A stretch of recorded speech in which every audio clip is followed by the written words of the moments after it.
Ah, esse carro que você viu passar aí, a 200, 300, 400 por hora, não sei, tem tudo a ver hoje, hein? Aqui no Tribuna do Esporte da TV Assembleia, mais um está começando e vamos falar hoje não de futebol, nada de bola. Vamos falar redondo aqui hoje só a roda dos carros, principalmente de Fórmula 1 e de Fórmula NASCAR. Temos uma grande novidade, um orgulho para o automobilismo brasileiro. Estamos recebendo hoje aqui no Tribuna do Esporte, com o nosso abraço a você aí na sua casa, o querido companheiro Marcos Savoy, repórter da UniTV. E está aqui o nosso querido Savoy conosco hoje e a presença nobre de Wilsinho Fittipaldi Júnior, o pai do Christian, o irmão do nosso querido do Emerson Fittipaldi, né? E filho do querido inesquecível velho Barão, com o qual trabalhei anos e anos na Rádio Jovem Pan de São Paulo. Aqui está o Ari Pereira Júnior também, da Rádio Eldorado AM, uma das emissoras mais corretas do país. E de rádio eu entendo um pouquinho, um pouquinho de rádio, de Fórmula 1 não entendo nada do automobilismo, mas de rádio eu conheço um pouco. E o nosso querido Rogério Assis, o canhão, locutor da Rádio Jovem Pan. Bom, antes de mais nada, Wilsinho, eu queria que você falasse o que você está fazendo. Porque você é muito conhecido também, é claro, você está na história do automobilismo do Brasil, mas de repente você deu uma sumida. Você estava lá em Goiânia? Aquele abraço.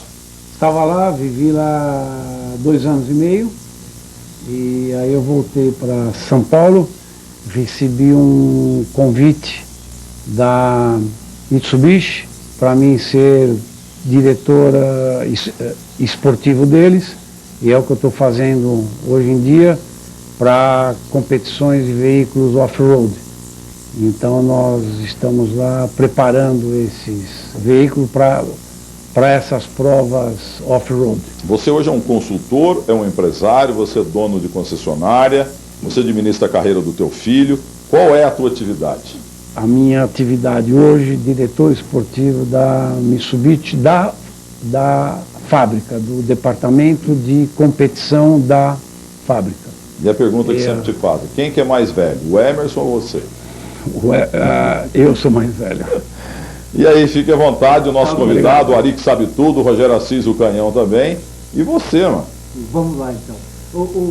Wilsinho, vamos começar um pouco por essa polêmica envolvendo aí a Fórmula 1 ultimamente. Você concorda com o que está ocorrendo? Esse jogo de equipes, o Rubinho sempre fazendo segundo lugar, deixando passar, enfim, para o alemão chegar em primeiro, toda essa coisa aí. Você concorda? Você que correu nos áureos tempos aí e era bem diferente, não é verdade? E o Felipe Massa foi vítima também outro dia, né? Exatamente. E eu acrescento na pergunta brilhante do Marco, você aceitaria a ordem? Você que correu de Brava, etc. Você aceitaria um negócio desse? E até completar, viu, Milton? Você aceitaria também que esquecessem o macaco lá embaixo do seu carro? É demais, né? Bom, eu acho que é um ponto delicado, mas vamos botar a coisa da seguinte forma. Todo mundo que assina contrato numa equipe e de Fórmula 1 sabe que está sujeito a isso, principalmente na situação do Rubinho com o Schumacher. O Schumacher hoje, ele praticamente, eu vou usar uma expressão um pouco estranha, mas ele é o patrão da equipe inteira. Algo inédito na história da Fórmula 1, você acha? A força que ele tem hoje na Ferrari, eu imagino que nem o Ayrton teve na McLaren. A força dele é muito maior e a Ferrari, todas as decisões técnicas são tomadas com a própria anuência dele e as decisões esportivas também. Então tudo na Ferrari gira ao redor de Schumacher. Então quem se sujeita, por exemplo, no caso da Ferrari, principalmente e de outras equipes, assinou um contrato, está sujeito a isso. E você, eventualmente, numa prova, dependendo de como o campeonato está acontecendo naquele instante, você tem que ajudar o seu companheiro de equipe. Isso acontece em Fórmula 1. E o cara não precisa de ajuda, né? O cara é bom demais, né? Ele é um Emerson, é um Piquet, ele é um Senna, ele não precisava ter tanta proteção. É que eu acho que... Ele não devia nem aceitar isso, viu? É que eu acho que a Ferrari, para não correr riscos, resolveu terminar esse campeonato o mais rápido possível. Agora vem o pior. Até aqui foi o mais fácil, eu acho. O pior, muita gente depois comentou, bom, mas ele já agora é pentacampeão do mundo, etc, etc. O que vai acontecer daqui para frente? Ele continuará vencendo corridas. Não tem condições com o Schumacher na mesma prova. Ele não vai favorecer o Rubinho absolutamente em nada para que o Rubinho vença uma prova. Se o Rubinho vencer uma prova, espero que isso aconteça uma vez não, mas várias vezes, será exclusivamente por esforço e capacidade dele. Eu vou ouvir também o Rogério Ari, mas o presidente da Ferrari disse numa coletiva que agora a equipe vai correr para o Rubinho. Isso é cascata? O que já aconteceu na primeira prova após o encerramento do campeonato? Schumacher venceu de novo. Os problemas continuaram no carro do Rubinho. Então confirma mais ou menos o que eu estou falando. Um pentacampeão nunca vai deixar de vencer corridas. Ele está lá para isso e ele é pago para isso. O Senna também era obsessivo. O Emerson não. O Emerson ficava ali cerebral, mesmo que tivesse em segundo, em terceiro, em quarto, ele ficava, ou em primeiro, ele estava sempre mantendo posição. O Senna era guloso também, né, Ari? Exatamente. O Ayrton Senna chiou muito por ter que dar uma vitória para o Gerhard Berger, depois ele já campeão do mundo, ele não queria perder 1 centímetro de pista sequer. E dentro dessa situação, o senhor que você colocou com relação ao Rubinho, para o desenvolvimento dele na Fórmula 1, a gente espera que ele chegue mais longe, e acho que ele mesmo, claro, deve ter essa pretensão. O melhor para ele é assistir passivamente a essa situação, esperar um dia, quem sabe, o Schumacher abandonar a carreira para ver onde ele chega, ou fazer a mala dele e tentar outra providência na vida. O Rubinho está numa situação delicada, eu diria, tecnicamente. Porque ele está no melhor carro do mundo atualmente e na melhor equipe do mundo. Ganhando dinheiro adoidado. Aí o que acontece? Eu acho que a maior esperança que o Rubinho tem hoje é o Schumacher parar de correr. Não sei se ele assumirá essa posição já sendo pentacampeão do mundo ou eventualmente ele vai tentar mais um título. Se ele tentar mais um título, se ele continuar o próximo ano, a situação do Rubinho continuará exatamente a mesma desse ano. Se ele desistir, que eu acho que é onde o Rubinho tem muita esperança, aí o Rubinho se encontrará numa situação bem confortável. E se a Ferrari contratar um outro primeiro? Aí, não, outro primeiro acima do nível do Rubinho, eu não conheço hoje em dia em atividade. Mas que bom isso de você, afinal você como pai, você, entre aspas, torceu muito contra o Rubinho, né? Tava me lembrando o Rogério Assis há pouco, porque você estava lá Rubão Barrichello com o filho dele e você com o Christian, os dois brigaram a partir de Interlagos, metro por metro, não é verdade? Exatamente, aconteceu isso, mas era uma briga esportiva dentro da pista. Logicamente que o Rubão fazia tudo para o Rubinho e eu fazia tudo para o Christian. Então, pai de piloto é pior do que mãe de Miss hoje? Sim, pai de piloto é uma confusão que você não imagina, porque todo pai imagina que tem o Ayrton Senna ao lado dele. Todo pai é a mesma história. Assim, O moleque tem 7, 8 anos, ele já vai apresentar para uma equipe de kart e fala, olha, ele tem um jeito de Ayrton Senna, quer dizer, no fundo ele já está imaginando. Ele até acrescenta títulos que o garoto nem tem, às vezes, né? Chega, exatamente. Apresenta o garoto como se ele tivesse obtido algum título, alguma conquista em um campeonato que não existiu. Isso acontece muito. Já teve briga de pai, não? Pai de piloto? Conta pra gente. Já teve no kart, né? Como é que é? Não é que já teve. Você isso já acontece brigou? Até hoje. Não, eu nunca briguei com outro pai. Mas aconteceu, eu já vi cenas lá, briga, mas briga. Conta pra gente, como é que é? Um chega, quer dizer, você imagina que você está tratando com meninos de 10, 11, 12 anos.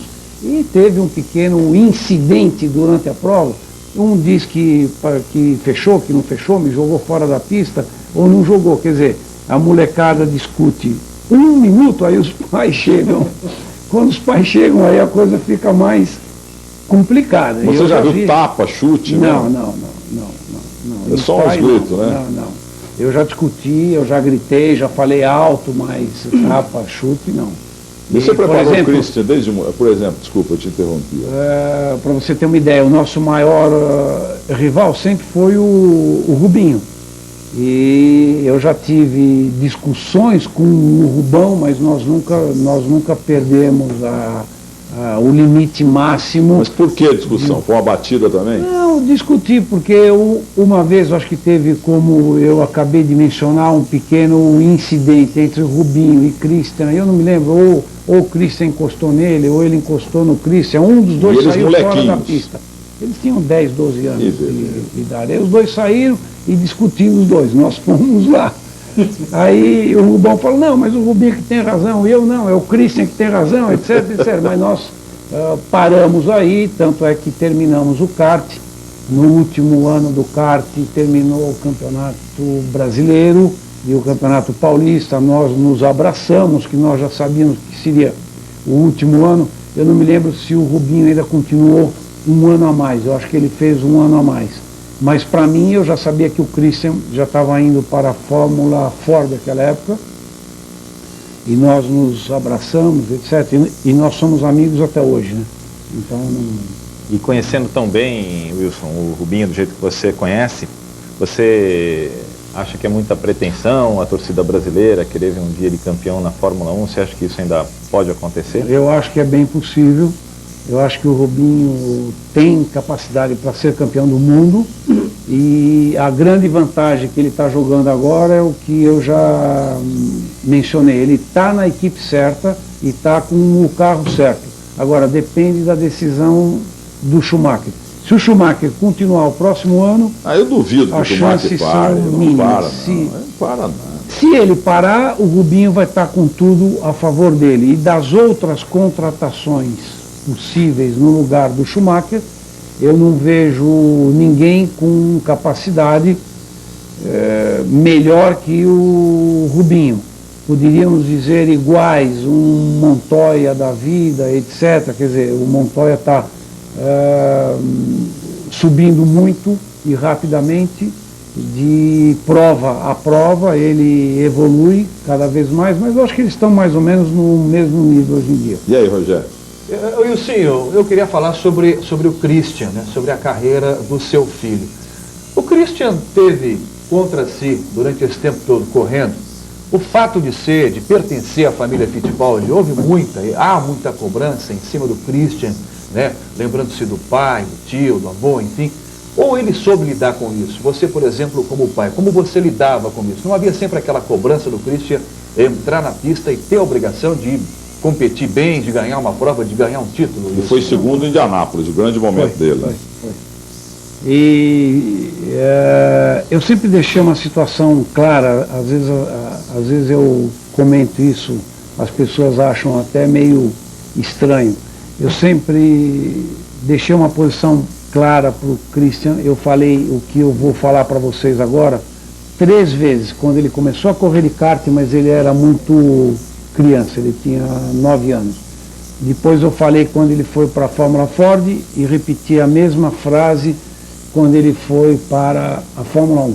Falei, Christian, você não tem nenhum compromisso com o seu sobrenome. Você tem compromisso com você mesmo. Mas como separar? É igual a família Pelé. Pô. Mas ele... Aí Rainha dos Sertões, enquanto você fala.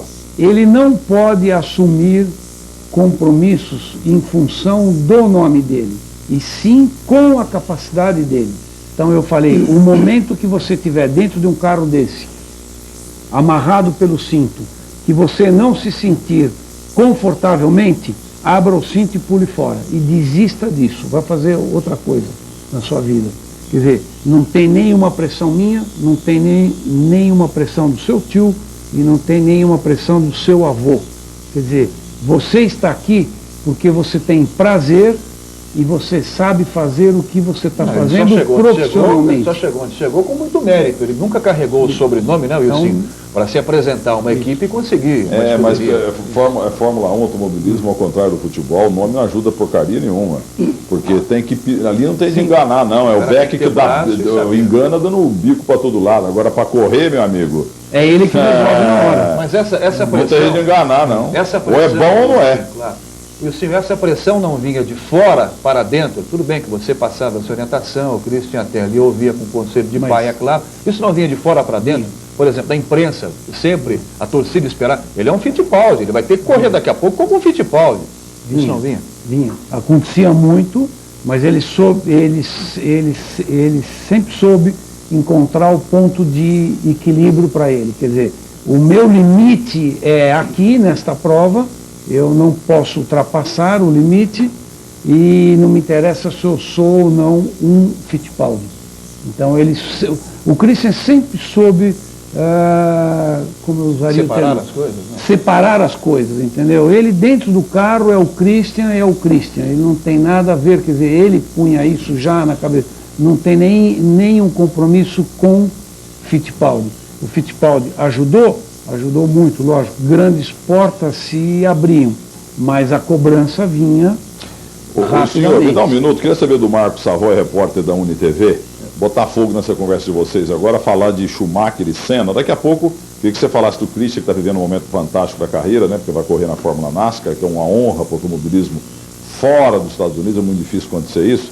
Mas, rapidamente, quer ver? Eu vou dar meu palpite aqui para provocar vocês. Schumacher melhor que o Senna. Para você, o Marco. Eu acho que não.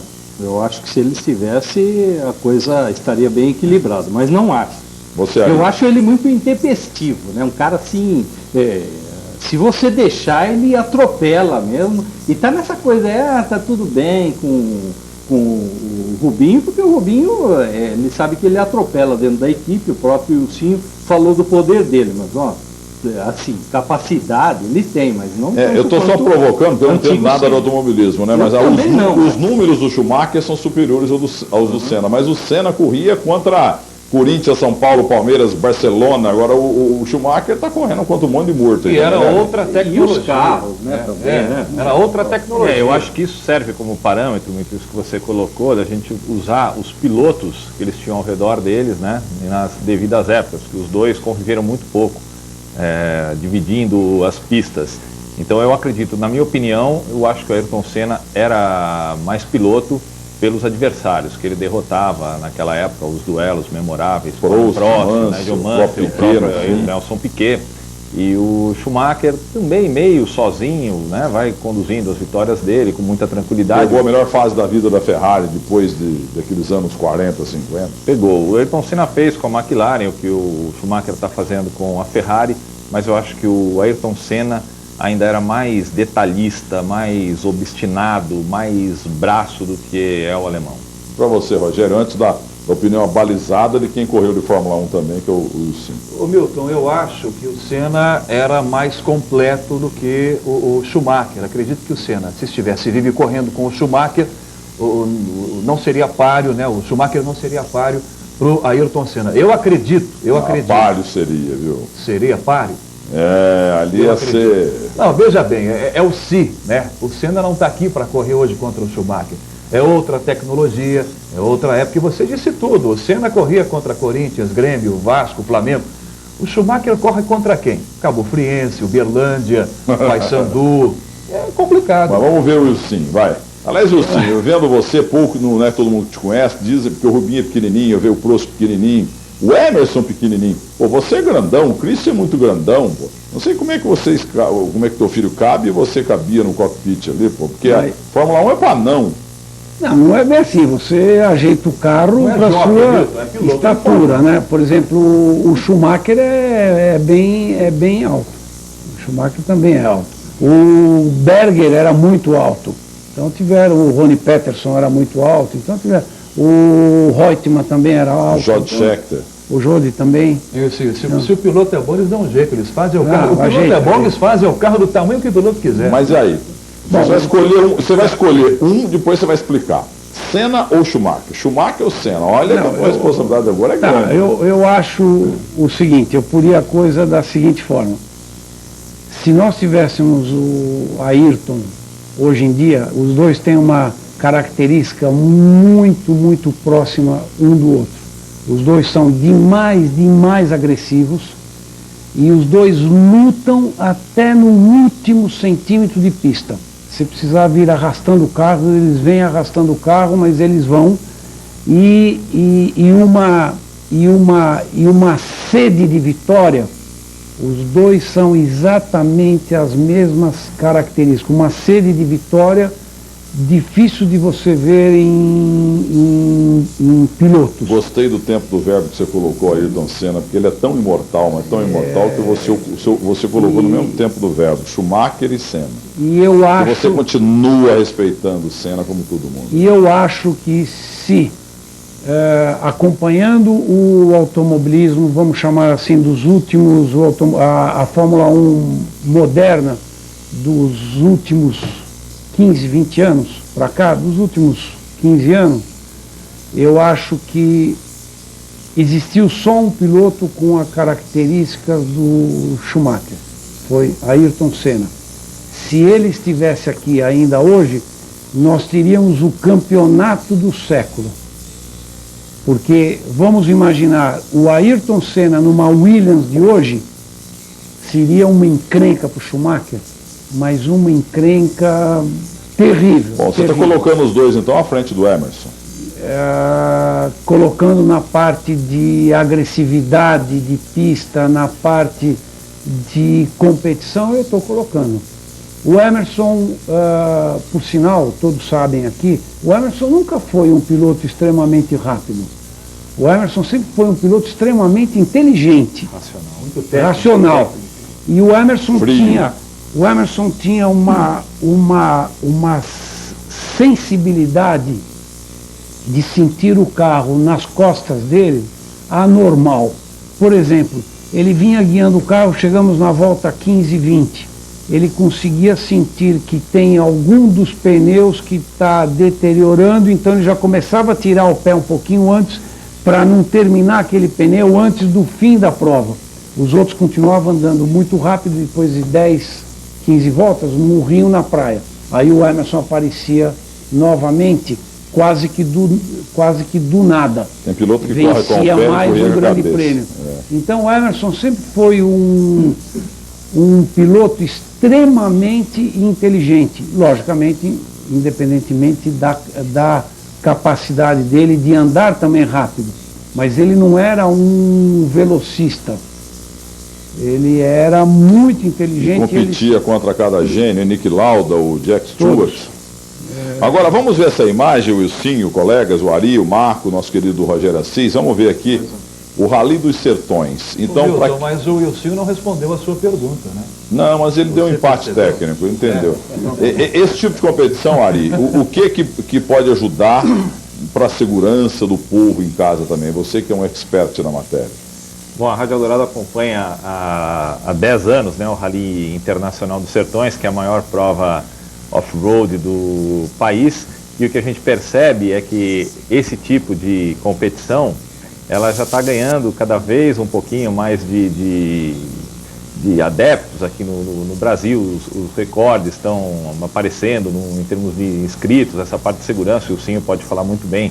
A Mitsubishi tem a equipe dela na prova e a gente percebe que a Federação Internacional de Automobilismo já está olhando as provas off-road do país, como querem as autoridades do automobilismo brasileiro, para encaixá-las no calendário internacional. Acho que esse tipo de prova tem evoluído bastante, não se compara, claro, a uma Fórmula 1, mas acho que o apelo do automobilismo off-road, o fora de estrada, está cada vez maior aqui no Brasil, principalmente com a chegada das grandes marcas. Acho que isso o Wilsinho pode falar plenamente.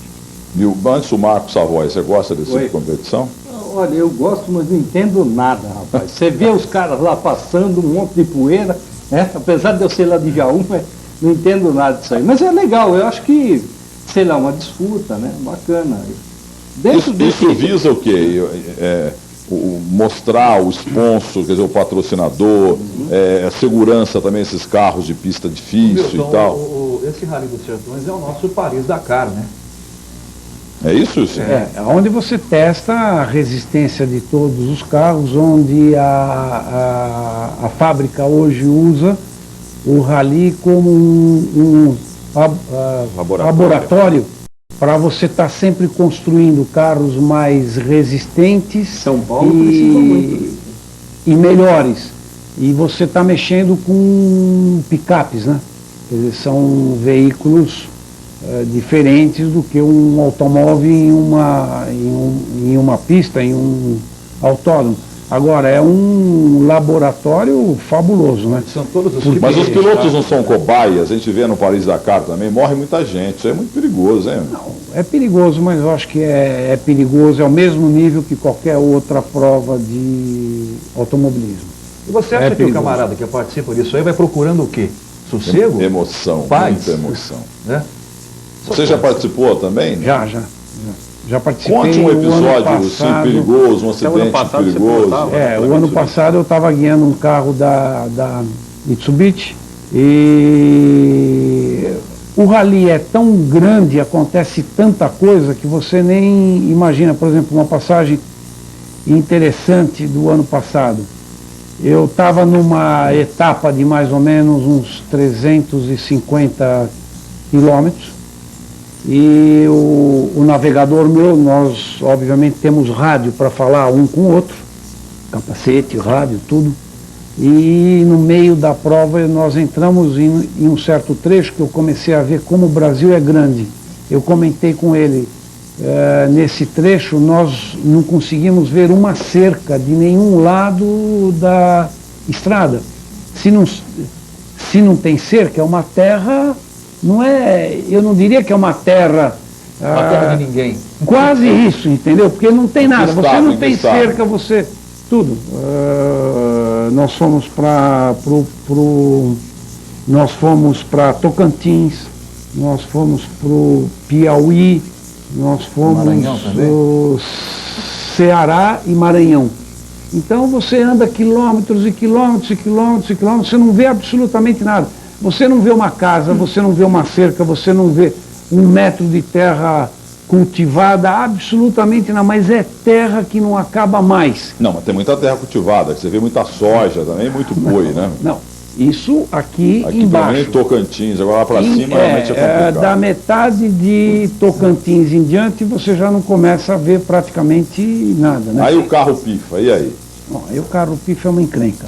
Eu pifei também, parei, e aí é uma encrenca, porque Você primeiro... o carro, o carro, você ainda Não, tinha o carro resistência. teve que parar, nós tivemos um problema lá, o carro parou, e é um calor absurdo, né? 370 graus a E temperatura. vocês têm que ser negócio mecânico louco. ali também, né? E aí nós tentamos resolver, não conseguimos resolver, tentamos chamar alguém pelo rádio, ninguém nos ouvia onde nós estávamos e os carros passavam, mas eles estão participando da prova, né?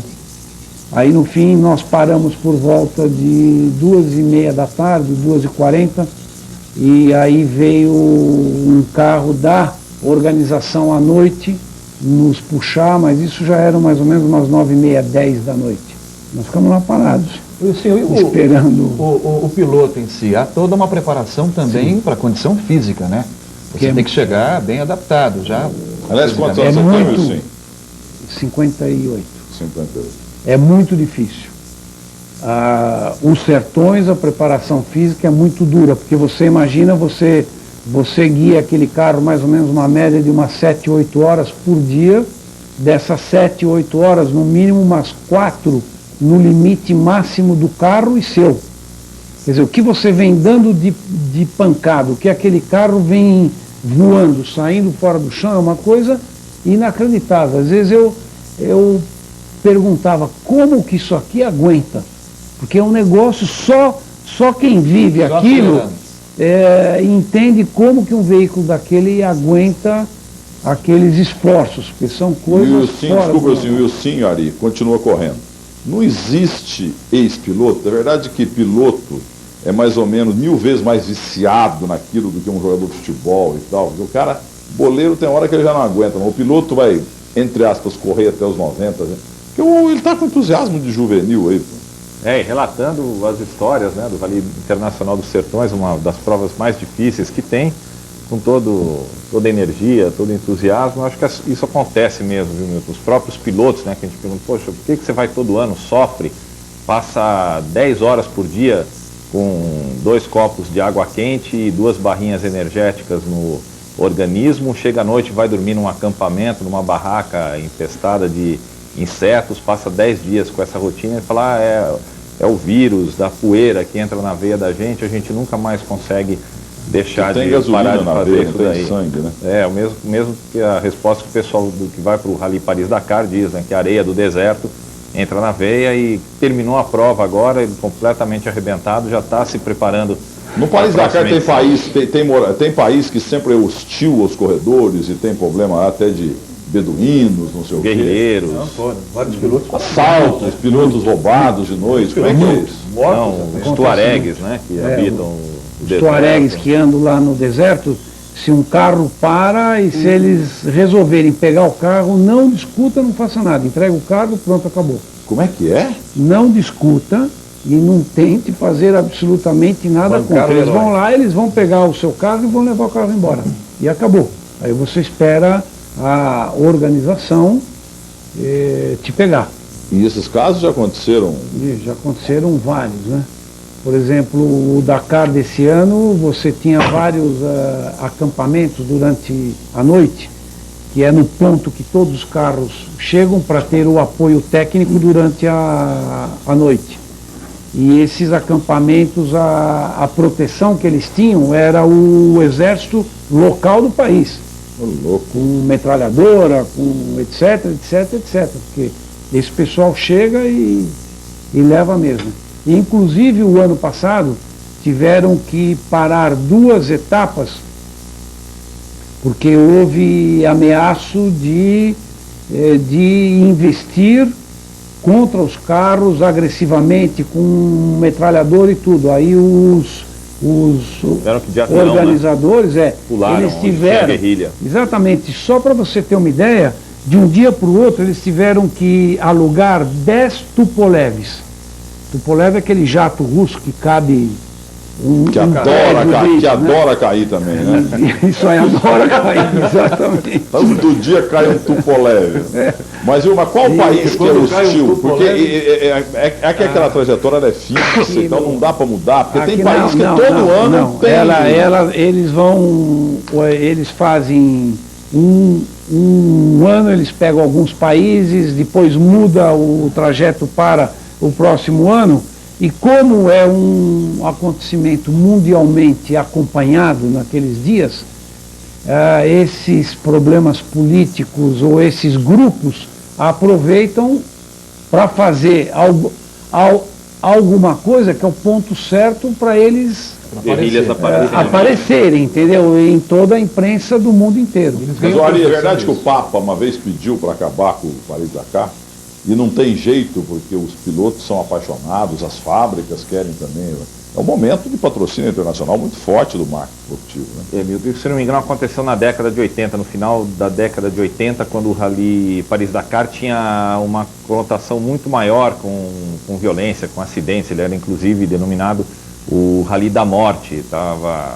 Chegou acho que numa fase lá absurda, que o número de mortes crescia a cada edição, 4, 5, 6, 10, teve um ano que morreu muita gente, eles falaram, agora vamos parar com isso, né? Porque não tem mais jeito.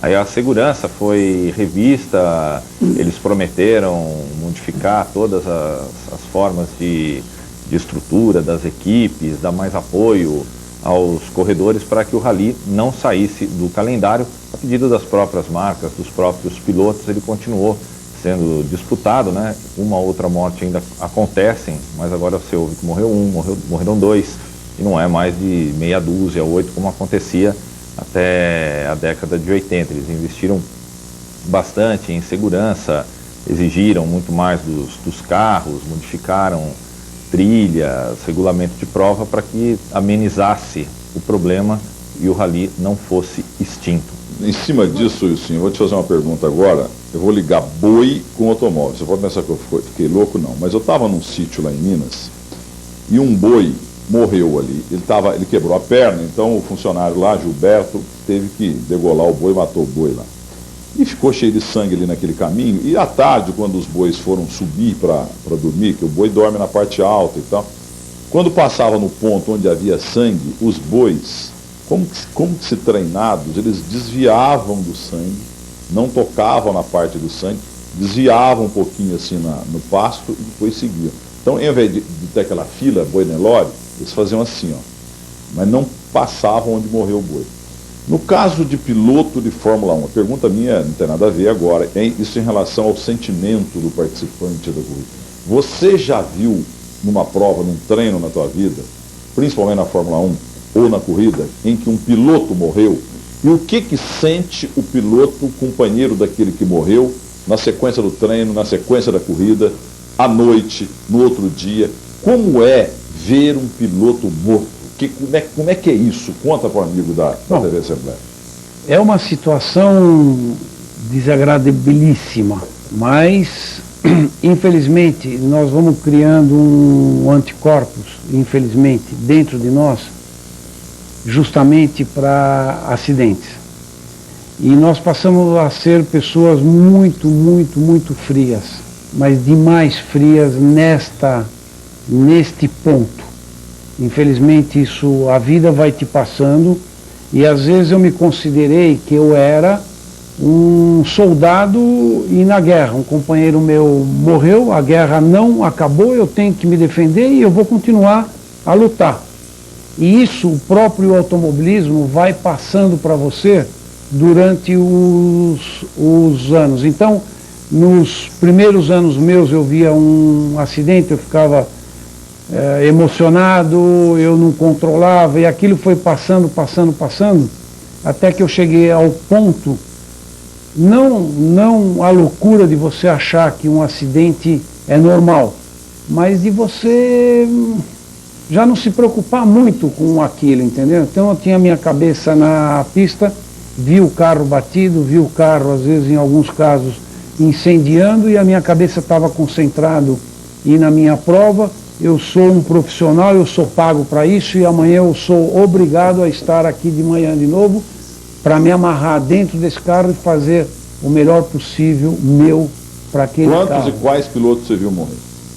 O Severo, não sei se você lembra dele, o François Severo, francês. O Roger Assis dizia que é o piloto mais bonito que ele viu na vida. Eu acho que foi mesmo. Ele era bonito mesmo, como homem, o cara, olhos azuis, etc. Ele era, bom, Grande Prêmio dos Estados Unidos, em 1970. Watkins Glen. Isso. 1974. 74, se não estiver enganado. Ele não morreu decapitado ou foi queimado? Não, ele morreu da batida em si, teve guarda-reio num treino, exatamente. Eu acordei de manhã, estava tomando café da manhã no restaurante do hotel, ele veio, sentou comigo, eu estava na Brabham e ele estava na Tyrrell. E nós ficamos batendo um papo, logicamente que o papo era automóvel, o meu sai de frente, o seu sai de traseiro, etc. Tomamos café juntos, aí ele virou e falou, você está com carro? Eu falei, todos nós quase alugamos carros aonde você chega. Eu falei, eu estou com carro. Ele falou, pô, larga o carro aí, vamos embora juntos, e quando terminar o treino a gente volta para cá. E nós fomos juntos, começou o treino, e depois, não me lembro de X tempo de treino, recebemos uma bandeirada vermelha para parar o treino. Naquela época não tinha comunicação por rádio com box, com nada. Parei, o que foi? Alguém bateu forte. Eu não tinha visto porque naquela volta que eu fiz, ele vinha atrás e bateu atrás da onde eu já tinha passado. Aí eu completei a volta, parei no box. Quem foi? Não sabemos. O Severo vieram depois de todos os carros parados dentro do box. E me informaram depois que tinha sido ele. Falei, bom, e qual é a situação dele? Não sabemos. Aí espera mais um pouquinho, abriu a pista novamente. Quando foi abrir, o meu chefe de equipe veio e falou, Wilson, abriu a pista para sair. Eu falei, o Severo, como que ele está? Ele virou e falou assim, o Severo está morto. Mas ele falou, o Severo está morto, eu baixei a viseira do capacete, engatei a primeira no carro e saí. Quando eu estou completando essa volta, eu falei, pô, mas eu não... Aí que aquela frase dele me alcançou. Aí eu parei no box, falei, mas é impossível que a pessoa, 1h30 atrás, que eu estava tomando café com ele, batendo um papo com ele, que viemos juntos ao autódromo, ele não existe mais por causa desse esporte miserável que a Você gente continuou gosta. treinando, não parou? Parei e aí Teve a fiquei. corrida, Wilson? Teve. A corrida, você é um soldado, não tem conversa. E se você não quiser participar, vai ter encrenca com a equipe. Eu fiz essa pergunta para Eu você. parei porque eu senti demais, mas eu fui o único Tomou que café parou. com ele, foi pro autódromo com ele. Eu fui o único que parou. Aí eu fiquei pensando, e lógico que naqueles instantes me voltou na cabeça o que eu estou fazendo aqui dentro. Esse é o Você primeiro teve belas porradas também, né, pensamento. Wilson? Eu tive também várias, e volta. Christian uma vez, A do voou. Christian foi violentíssima, né? O Se você Christian me teve permite, uma sorte. Wilson, só interrompendo para você voltar nessa do Christian, nessa batida do Christian, eu fiz a questão em relação depois da realização da corrida, porque a gente se lembra muito do que aconteceu com o Ayrton, né? Sim. O Ayrton, num treino, morreu um piloto, e depois houve, né, puxados pelo próprio Ayrton Senna, a vontade de que não houvesse a corrida. E a gente, infelizmente, viu depois o Ayrton morrendo. O que é? Falta união dos pilotos? Você, por exemplo, no seu caso, naquela época, não haveria como brigar para que a corrida não o fosse marketing é realizada? muito agressivo. Mas isso o Já é naquela marketing- época existia Sim, isso? Mas o marketing, como você acabou de mencionar, o marketing Supera é muito tudo forte, supera tudo. Você imaginou, para você montar aquele Direitos de circo, televisão para o mundo inteiro, todo mundo esperando a transmissão. quantos milhões de dólares foi para a televisão, foram para a televisão, para aquele instante, todo o público que está presente, quer dizer, é realmente uma condição que eu poria, para este fato específico, uma condição de guerra. Ou você põe na sua cabeça, eu sou um piloto de competição profissional, e o pior que acontecer ao meu redor, eu estarei competindo novamente, ou desista desse esporte. Porque você será o único a desistir. Você não terá nenhum companheiro naquele momento para te apoiar em um movimento daquele. Eu fui o único que parou quando eu soube do Severo. Todo mundo continuou. Eu também continuei depois, mas naquele instante eu fui o único que parou. E o Grande Prêmio de San Marino de 94, acho que é um exemplo extremo disso que acontece, né? Porque na sexta-feira o Barrichello se arrebentou. No sábado morreu o Ratzenberger. Isso. No domingo a corrida começa, Ayrton. o Ayrton Senna bate e o mundo inteiro vendo uma poça de sangue ali na caixa de brita, naquela área de escape, como se fosse uma torada. Ari, será que se tivesse morrido o Ayrton no treino do sábado, a corrida seria realizada? Eu acho que E a corrida eu não acho foi que nem aí- sequer interrompida, né? O Senna sendo socorrido lá, os carros, entrou o carro lá da Mas pista nessa ninguém... prova aconteceu um fato super interessante que todos nós devemos ter visto essa cena. A expressão do Ayrton no sábado, atrás do aerofólio da McLaren, foi um muito negócio forte. assustador. A Fisionomia dele? Isso, uma fisionomia super estranha, super triste, uma fisionomia, o Ayrton naquele instante estava com 20 anos a mais, as feições dele, e de uma forma estranha ele passou a mão naquele aerofólio de uma forma que eu fiquei olhando, eu falei, o que o Ayrton está querendo dizer naquele momento, entendeu? Quer dizer, é a confiança ou a desconfiança naquele veículo, algo muito estranho. Coincidentemente, se todo mundo pegar um videotape daquela TV, daquele instante, é um negócio assustador. A forma que ele passa a mão naquele aerofólio, a fisionomia, ele para frente olhando, é um negócio inacreditável. No outro dia, Como se fosse um aviso, né? uma coisa super estranha. Ô, Lucinho, deixa eu contar uma coisa. Marcou muito. Marcou demais. Marcou demais. Viu, Ari, há pouco o Wilson falou, viu, meu caro Marco Savoy? Ele falou a respeito, naquele tempo não tinha comunicação de rádio. capacete, de rádio. Né? Eu estava começando na Jovem Pan, em 72, eu cheguei na Jovem Pan, e o teu pai, quando eu vi o Wilson Fittipaldi, eu comecei a tremer, né, lá na rádio, na Jovem Pan, porque, nossa, começou aquela badalação, não sei o quê. E ele disse, menino, Tudo bem, menino? Você está indo bem. Então eu era repórter do Detran. Ele sempre me tratou muito bem. Aliás, eu fiz uma entrevista com o Barão outro dia, teu pai. O que você está fazendo, Barão? Só, olha, eu atualmente estou coçando o saco. Até medir eu coço o saco com a esquerda, depois do medir eu coço com a direita. A sorte que eu não sou o Capitão Gancho. O velho vai morrer palhaço. Ele quebrava o pau com o Negro Gonçalves Dias no Jornal da Manhã da Jovem Pan todo dia. Era um negócio que um arranca-rabo. Muito, aliás, eu aprendi muito, porque eu comecei a viajar para o mundo no começo dos anos 80, e eu achava o Barão um snob, um chato, não, porque na Inglaterra é assim, porque nos Estados Unidos é assim, e eu não tinha a mínima noção de como é que era o mundo. E ele queria trazer a modernidade para o país.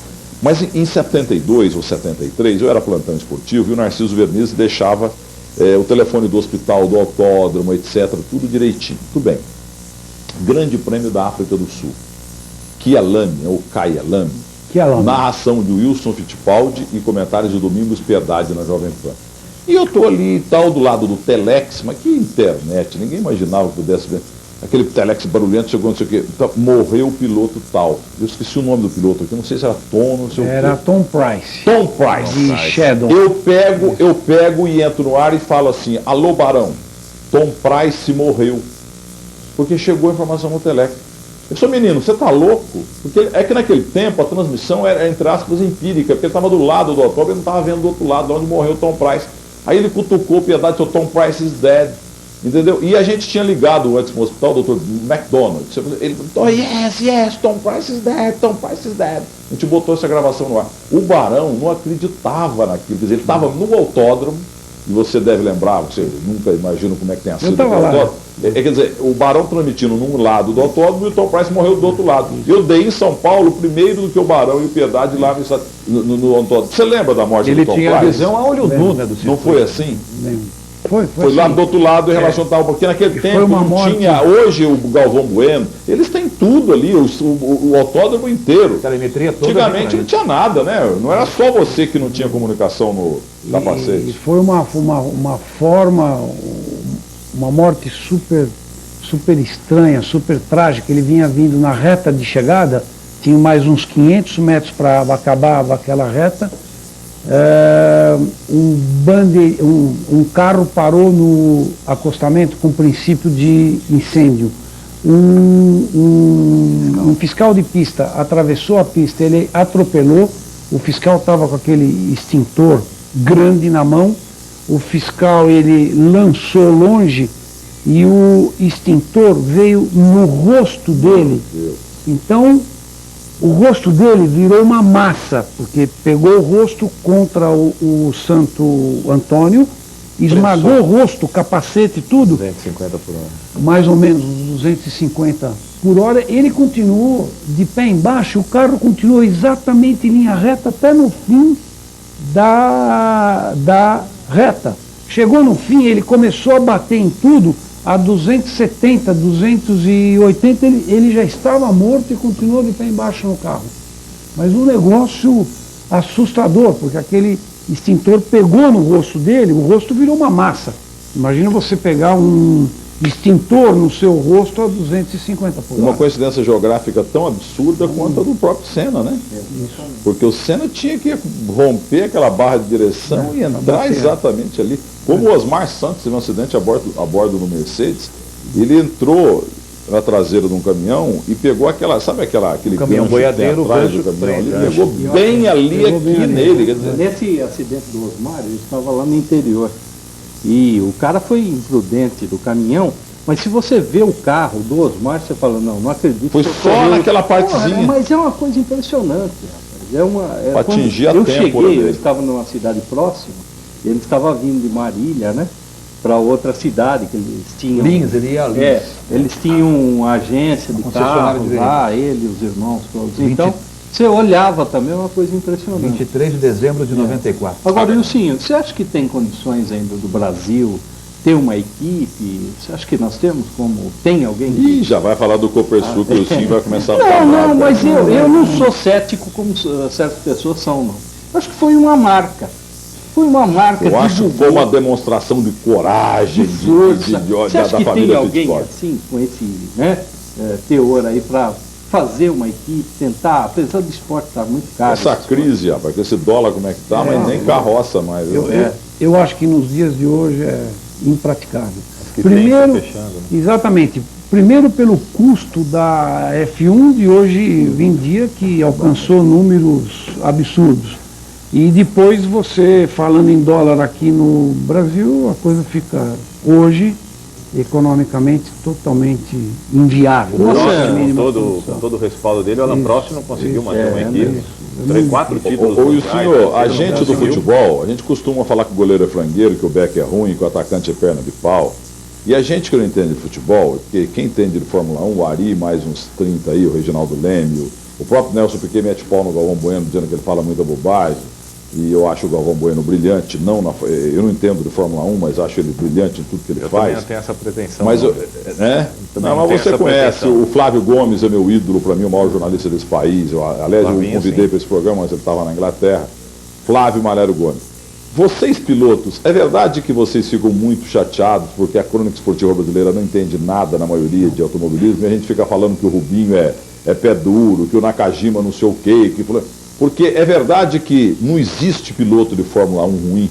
Se o cara chegou lá, é porque ele é muito bom. É verdade que todo piloto de Fórmula 1 é um super-homem. O pior, entre aspas, é um super-homem também. Porque o cara anda 300, 400 por hora, como é que o cara pode ser barbeiro, pô? Primeiro, respondendo a primeira parte. Primeiro, nesses 30 anos praticamente de F1 aqui no Brasil, de Fórmula 1, 30 e poucos anos, se eu não estiver enganado, criou-se, existe a imprensa especializada hoje em dia, e essa imprensa é super respeitada. Não, nós temos vários bons jornalistas. Mas no começo não tinha. Quer dizer, aí tivemos grandes conflitos e grandes encrencas, mas hoje em dia não. Hoje em dia nós temos uns 7 ou 8 que são realmente Cláudio respeitados, Carsuli, Reginaldo Leme, tem vários. E são respeitados por nós, pilotos, aceitamos as críticas desses homens, porque eles realmente acompanham e eles hoje entendem. Então, essa parte eu acho que seria... E não existe piloto de Fórmula 1 barbeiro. Se é de Fórmula 1 é porque é muito bom, é que Com tem alguns raríssimo. melhores. Né? Na história da Fórmula 1, com raríssimas exceções, todos que chegaram, que são bons. Aí você já parte de um raciocínio que todos são bons. Aí se destacam os ótimos. Isso. E os super ótimos. E diríamos alguns, pouquíssimos. Você falou de raras super- exceções, mas quais são super as raras ótimos. exceções? Vamos ver que você De lembra. Quem ruim. era ruim mesmo? De ruim. É. Vou dar um nome aqui por isso. Vai, fala. Eliseu Salazar.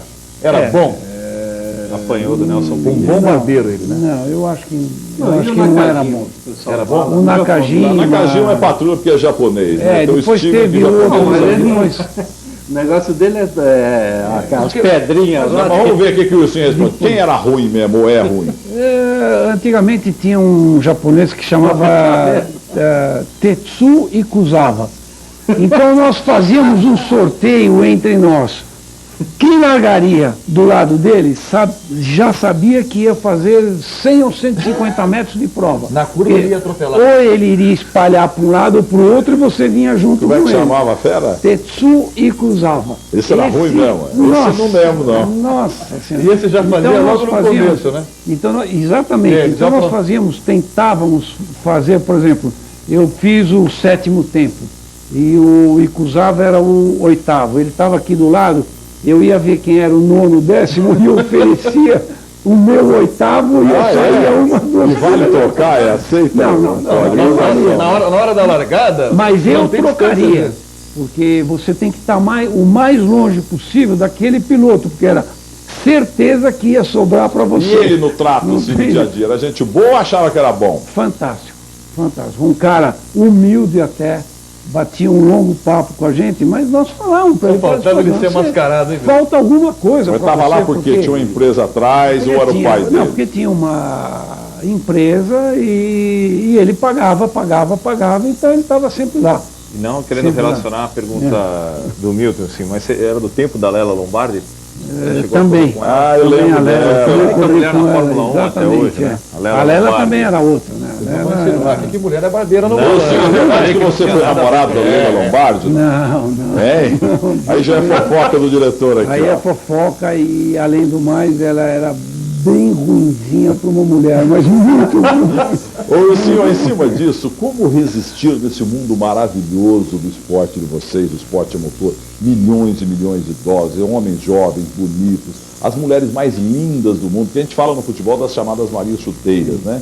Parece mulher mais ou menos, mulher bonita, mas tem muito canhão também. Agora na Fórmula 1, eu tive em Interlagos esses últimos anos, é só mulher, nota 8,5 para cima. Como o piloto consegue driblar esse assédio, ou quanto mais melhor? Vem mesmo e manda abraço. O Senna não resistiu, né? Depende de quem é, mas você tem que tomar cuidado, porque realmente é o que você falou. É tanta mulher e bonitas que você fica atrapalhado na hora. Você fica atrapalhado, você tem que se controlar, você tem as suas responsabilidades em casa. E eu sei que você se casou muito jovem. Eu conheci até a sua foi. primeira esposa, Isso, a mãe do Christian, né? Muito A simpática. Suzy, eu me casei com 23 anos. E a questão Agora- do sexo, né? O Filipão pediu para o pessoal ficar Ah, 40 dias aí dentro da Não, corrida. bela pergunta. Como é que funciona o sexo pro piloto? A corrida da domingo, corrida 9 horas em né, Interlagos. E aí? O sexo te ativa mais ainda. Você não tem nada desse time antes da prova, que eu tenho que ficar 1 dia, 2 dias. Não tem nada. Se você puder fazer naquela noite ou fizer domingo de manhã, você está mais elétrico ainda. Acha que o Filipão falou besteira? O sexo te excita. O Filipão falou besteira? Eu Os não. caras ficar 40? Foi quanto, Milton? Você que manda. Isso não existe. 40 dias. 40 não é dias, ficar. Não, ao contrário. que alguém Porque o que o sexo faz para qualquer Te pessoa? emagrece. Ele te mantém, não, mas ele te dá um super bem-estar. O que você precisa ter naquele instante? Concentração e um super bem-estar. Que ele não te desgasta nada fisicamente. Ele te desgasta naquele instante. Depois de meia hora, 1 hora, acabou aquilo tudo. Agora, você leva aquele alívio mental, às vezes, por horas. E aquilo é muito bom para quem vai guiar um carro de corrida. Então, Meu eu caro acho que não tem nada Wilson, contra. este foi um Tribuna do Esporte diferente. A gente fala sempre muito de futebol, hoje só de gasolina, de esporte a motor. Em 30 segundos finais, fale, por favor, do orgulho como pai, como brasileiro, do nosso querido Christian Fittipaldi agora na Fórmula NASCAR. É um feito, porque eu não sou da área. É verdade que isso é extremamente difícil conseguir o que ele conseguiu? É extremamente difícil. Isso é um trabalho que o Christian já começou. A maioria pensa que é hoje, mas o Christian começou trabalhando nessa área há mais ou menos 1 ano e meio atrás. Então, é difícil você entrar porque é a categoria mais fechada do mundo nos Estados Unidos. Quer dizer, os americanos fazem todo o possível e impossível para entrar menos estrangeiro possível. E ele vai correr de quê? Qual é a equipe? Ele vai correr pela equipe do Richard Petty. O Richard Petty foi o maior campeão que teve a NASCAR até hoje. O Richard Petty simplesmente ganhou. Se eu errar o número, eu estou muito próximo. 478 corridas. Ô, louco. Parabéns, Christian. Tive o prazer de entrevistar o seu filho quando ele tinha 18, 17 anos lá no Jovem Pan.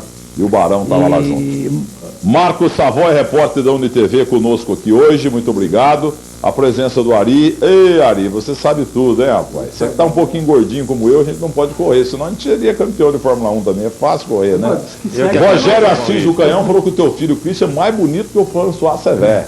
Você vê que ele tá bravo comigo aqui. Wilson, que bom conviver com você de novo aqui, porque você tem tanta história para contar. É porque você é irmão do Emerson, o Emerson é teu irmão, e o Emerson ganhou tudo e tal, então falam mais o Emerson igual o Pelé e o Zoca, né? Mas suas histórias maravilhosas emocionaram a todos nós, principalmente a história do François Sever e as brigas de pai, porque pai de piloto eu soube que realmente é pior que mãe de Miss.